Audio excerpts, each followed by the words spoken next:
The creation-evolution debate is one I find particularly interesting. There really are few other topics that bring about such intense passion and strong opinions in people. It's disappointing to me that most people approach the subject with their minds already made up, and, as is the case in most debates, neither party approaches the discussion with an open mind. I understand that many of you, once you realize I'm not fully supporting your side, will instantly tune out and assume I'm arguing something that I'm not. I ask you to please listen to the argument with an open mind. I ask you to listen with the intention of thinking, not defending your side. What I'm presenting to you here is a very important point that I have never heard anyone make in the creation-evolution debate, and I think it's critical for both creationists and evolutionists to understand it. I want to explain why scientific evidence for evolution, no matter how much there is, actually has little meaning in the creation-evolution debate. And I'm talking about any creationist belief, including young Earth creationism, the radical belief the Earth is less than 10,000 years old. Scientific evidence of evolution and an old Earth do not necessarily dismiss creationist hypotheses. You hear all the time that all science and all scientists support evolution, and you're an idiotic, brainwashed fool to question it. Well, I'm not going to deny that, but I can show you quite simply why this statement, or fact, should not really bother creationists all that much. It's basically meaningless in the evolution-creation debate. Why? Well, the reason is quite simple. All science supports evolution because it has to. What do I mean by that? Well, there is no other scientific theory for how we got here, so there's no other scientific model for the data to fit into. Let's explore this thought some more. Let's imagine this world really was created by a god, and I'll simply define God here as something with supernatural creative powers that's not confined to our scientific laws. Okay, so let's imagine that the truth of this universe is that everything really did pop into existence 10,000 years ago. Poof! Creationism is the truth and evolution is completely wrong. Okay, this is important to understand. In this scenario, all scientific evidence would still support evolution. Don't believe me? Well, we need to look at what science is and what its limitations are to make this clear. Science is the pursuit of knowledge through logical and rational testing of hypotheses. Science tests everything through naturalistic means and is only concerned with naturalistic knowledge. That means science attempts to understand and explain everything using only processes we observe and know to occur in our world. Science cannot explain an apple falling by saying, God did it, or the apple felt like it. That is completely unscientific, obviously. Science must explain everything using natural laws. Everything. A supernatural being, an entity beyond the confines of our universe, therefore, by definition, is unscientific.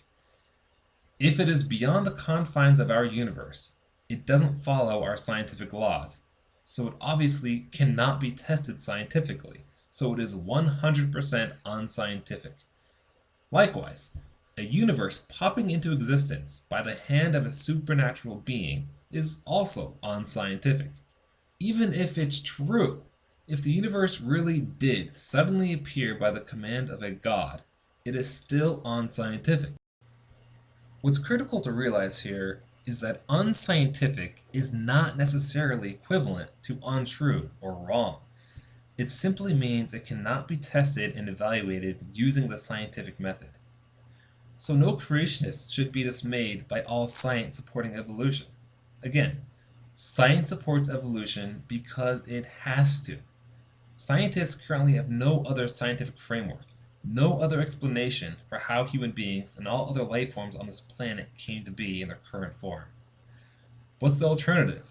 There is none. There is no other scientific alternative to Darwinian evolution. Because evolution is the only scientific explanation we've been able to come up with for how we got here, then that means any other explanation is unscientific. Therefore, interpreting a piece of data in a way that does not and cannot fit the evolutionary model must be dismissed, as there is no way to explain it scientifically. Therefore, all evidence must be viewed with an evolutionistic and old Earth bias, whether Darwinian evolution is accurate or not. Data is simply an observation. Data, every piece of data, can be interpreted in many different ways. If I see an apple laying on the ground underneath an apple tree, I can hypothesize the apple got there by dropping from the apple tree. Or I could hypothesize God placed the apple there on the ground. One interpretation of the data is scientific, the other is not. Even if God really did place that apple under the apple tree, science must adopt the scientific interpretation.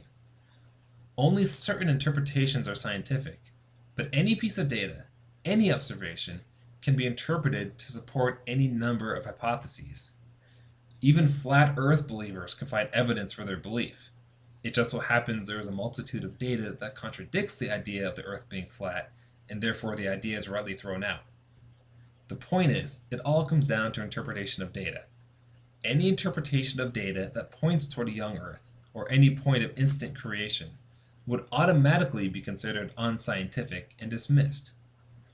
Whether the interpretation of the data is correct or not, you can find plenty of evidence for creation. But scientists, as they should, will not consider any such interpretation because it favors an unscientific conclusion. Again, when it comes to investigating the origins of life, any interpretation of evidence that supports creation would be an unscientific interpretation and not even considered, even if it was the correct interpretation.